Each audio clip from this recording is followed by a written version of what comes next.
This is the room, madame. Oh, thank you, thank you.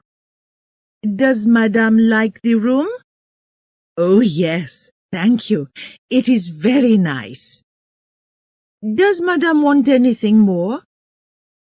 If it is not too late, I want to have a hot bath. That is quite easy, madame. The bathroom is the room at the end of this floor on the left. I can get the bath ready for madame. There is just one more thing. I came by train from England today, so I am very tired. Please do not bring my breakfast too early tomorrow. I want to have a good sleep tonight. I understand, madame. The girl went off to get the bath ready.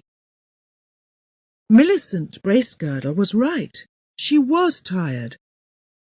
She thought of Easingstoke, her hometown, now so far away. She remembered the drive to London early that morning, the train from London to Dover, the boat to Calais, then another train to Paris. By lunchtime she was in a third train, going from Paris to Bordeaux. Now, here she was in the hotel. It was 12 o'clock at night. Why was she here in southwest France, of all places? It was all because of Annie, her younger sister. Annie usually lived in South America. Earlier in the year, Annie got ill, and now she was to have a holiday in Europe.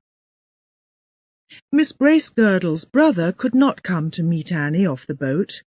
He had too much work to do in Easingstoke. So Miss Bracegirdle was the only other person.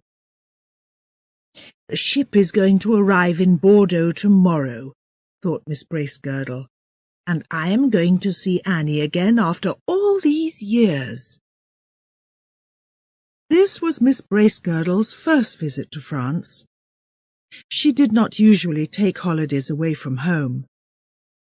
Luckily, she spoke a little French. It is not so difficult to live in France, she thought. The thing to understand is that it is quite different from Easingstoke. She took her things one by one out of her bag and put them away carefully. She thought about her home in Easingstoke, with flowers in all the rooms, and photographs of the family. She thought about her poor brother, working so hard. She felt a little sad, but only for a minute. Her time in France was to be quite short. She was going to be home again soon. Now she must get a good night's sleep. But first, that hot bath. She took off her day things and put on her nightdress. Then she picked up her washing things and went to the bathroom, closing her bedroom door quietly. She lay in the hot water and thought about the nice young girl in the hotel getting her bath ready. People in this hotel were very friendly, always ready to help. There was so much she wanted to tell her brother when she got home. She got out of the bath and put on her nightdress again. She cleaned the bath very carefully. She did not want French people to think that the English were dirty. Then she left the bathroom and went back to her bedroom. She went in quickly, put on the light, and shut the door. Then one of those unlucky things happened. The handle of the door came off in her hand. She tried to put the handle back on the door, but she could not. "How do I do it?" she thought. "It is going to be very difficult to open the door now. Do I ask that nice girl to come and help me? Perhaps by now she is in bed." She turned away from the door, and suddenly she saw something much, much worse than the door handle. There was a man in her bed.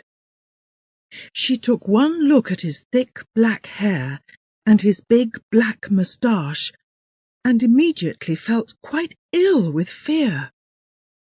For a minute or two she could not think. Then her first thought was, "I must not scream." She stood there, but she could not move. She just looked at the man's dark head and the big line of his back under the bed things. She began to think very quickly. Her next thought was, "I am in the wrong room. It is the man's room." She could see his jacket and trousers lying on a chair, and his big black shoes on the floor. She must get out quickly. But how? She tried again to open the door with her fingers, but she could not. Here she was, shut in a hotel room with an unknown man, a Frenchman. She must think. She must think. She turned off the light. Perhaps with the light off, he is not going to wake up, she thought. That gives me more time to do something. But if he does wake up, what do I do? He is not going to believe my story. Nobody is going to believe me. In England, perhaps, but not here. How can they understand? So I must get out of this room. By waking him? By screaming? By calling the young girl? No, it is no good. If I scream or call out, people are going to come running immediately. And what do they find? Miss Bracegirdle from Easingstoke in a man's bedroom after 12 o'clock at night. Just think of all the talk back home when my friends hear about that. And if I climb out of the window? She thought of the big hairy man pulling her back by the legs as she tried to get out. He could wake up at any minute. She thought that she heard somebody going past outside the door, but it was too late to scream now. Suddenly she had an idea. It was now nearly 1 o'clock in the morning. Perhaps the sleeping man was not dangerous. At 7 or 8 o'clock he must get up and go out to work. I can get under the bed and wait there until he goes. Men never look under the bed. When he sees the door handle on the floor, he is going to open the door with something or call the girl to come. Later, I can come out from under the bed and go quietly back to my room. Nobody is going to know. She lay down on the floor and got under the bed. No sound came from the man above her, but from down here it was difficult to hear anything. She tried to think of her nice little bedroom in Easingstoke, with its nice white bed. But the floor was getting harder every minute. She tried to think what her room number was. 115? Or was it 116? She was always bad at remembering numbers. She began to think of her school days and the interesting things she learned then. Suddenly, she felt that she was going to sneeze. She could not stop it. The sneeze came, a long, hard one. "This is the end of me," Miss Bracegirdle thought. "Now this Frenchman is going to jump out of bed and turn on the light. Then he is going to look under the bed and pull me out. And then... what can I do then? I can scream if he puts his hands on me. Perhaps it is better to scream first, before that happens. If not, he can put his hand over my mouth and stop me from screaming." But no scream came out of her mouth. Her fear was much too strong. She stayed very quiet and listened. Was he going to hit her? with one of those heavy shoes, perhaps. But nothing happened. Miss Bracegirdle suddenly knew that she could not stay under that bed a minute longer. It was better to come out, wake up the man, and tell him everything. With difficulty, she got out from under the bed and stood up. She went over to the door and put on the light. She turned to the bed and said, as strongly as she could, "Monsieur!" Nothing happened. She looked at the man and said again, "Monsieur! Monsieur!" But again there was no answer. She went closer to the bed. His hair and moustache were very black, but his face had no colour in it. His mouth was open, but his eyes were shut. Then, for the third time that night, Miss Bracegirdle nearly died of fear. Suddenly her legs felt as weak as water. She nearly fell down, because the man in the bed was dead. It was the first time that she stood face to face with a dead person, but there was no mistake. The man was dead. Miss Bracegirdle could only say, "He's dead. He's dead." Her difficulties now were not important. She began to feel sorry for him, lying here dead in a hotel room. But a sudden sound broke into her thoughts. Somebody outside the door put down some shoes. The shoe-cleaning boy. She heard the sound of his feet die away, and remembered where she was. To be in an unknown man's bedroom was bad, but to be in a room with a dead man was much, much worse. If they found her here, people were going to think she killed him. A picture came into her head. The police taking her off to the police station, asking her questions, shutting her away. And her sister arriving in just a few hours' time, too. She must get out of the room immediately. I cannot call for help now, she thought, fighting back her fear. Do something, Millicent. It is now or never. But what? She went round the room, looking for something to open the door with.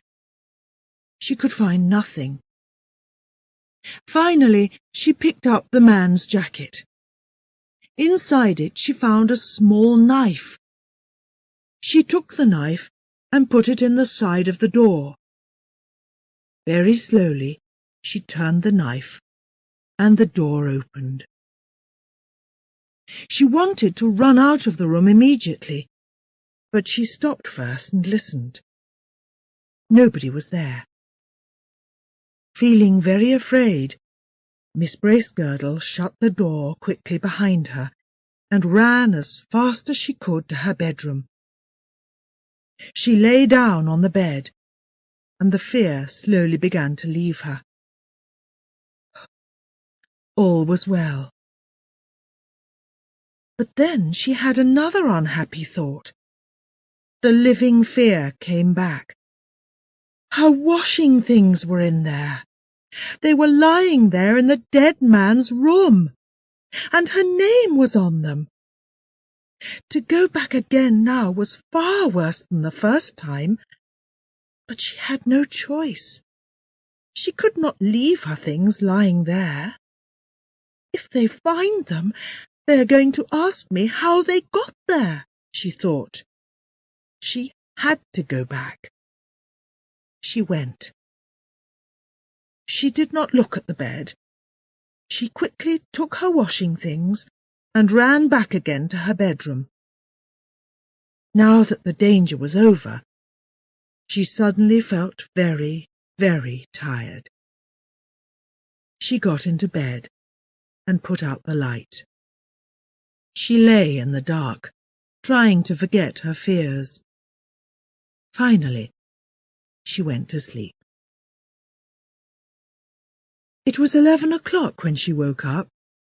The sun was high in the sky, and the fears of the night were far away. In the light of the day, it was all very difficult to believe.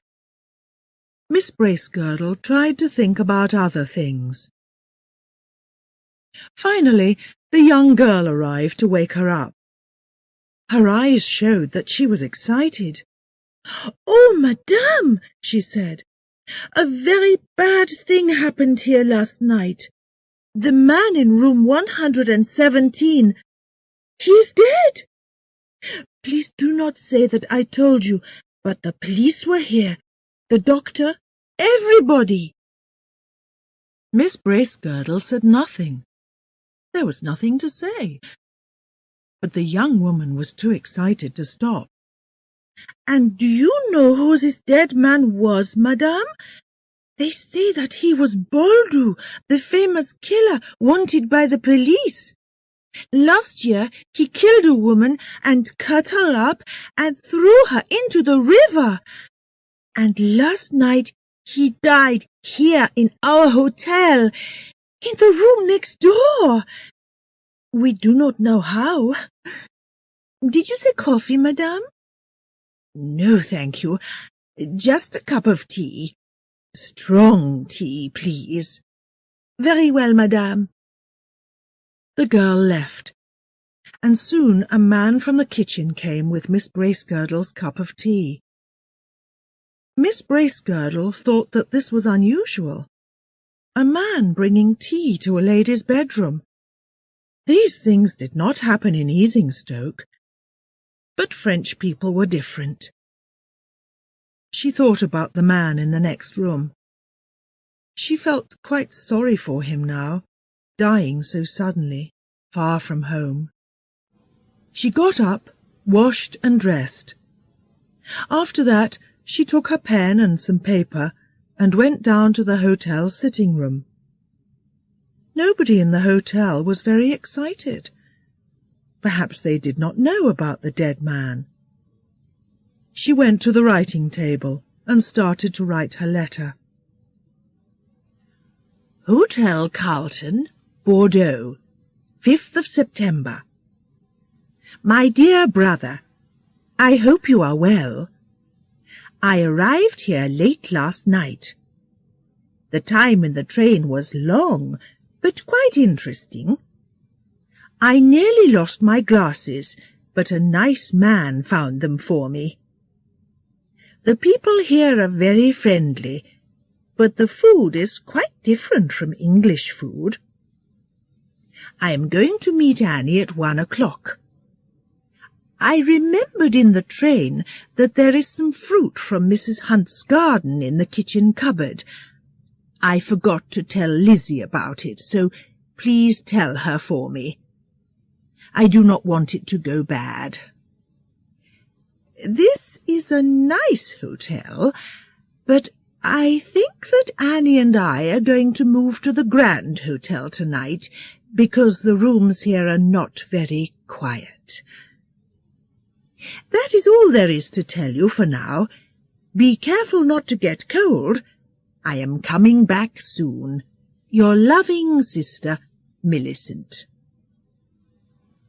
She could not tell her brother about last night, not in the letter, and not when she got home. It was too difficult to say how she came to be in a man's bedroom, an unknown man, a dead man. Or about getting under his bed, or about opening the door with his knife. Her brother always felt unhappy if anything unusual happened to her. It was much better not to say anything. She put on her hat and coat and went out to send the letter. The sun was warm. It was good to walk in the streets. There were a lot of people in the cafes, laughing, talking, moving about.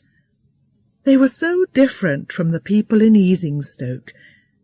It was exciting to be in France. I was in a Frenchman's bedroom all last night, she suddenly thought. She smiled. Miss Bracegirdle walked more quickly to the letterbox to send her letter. Her face was a little red, but perhaps only because it was a warm day. She put her letter in the box and waited to hear it fall inside. It fell. So that was that. She turned and went to meet her sister off the boat from South America.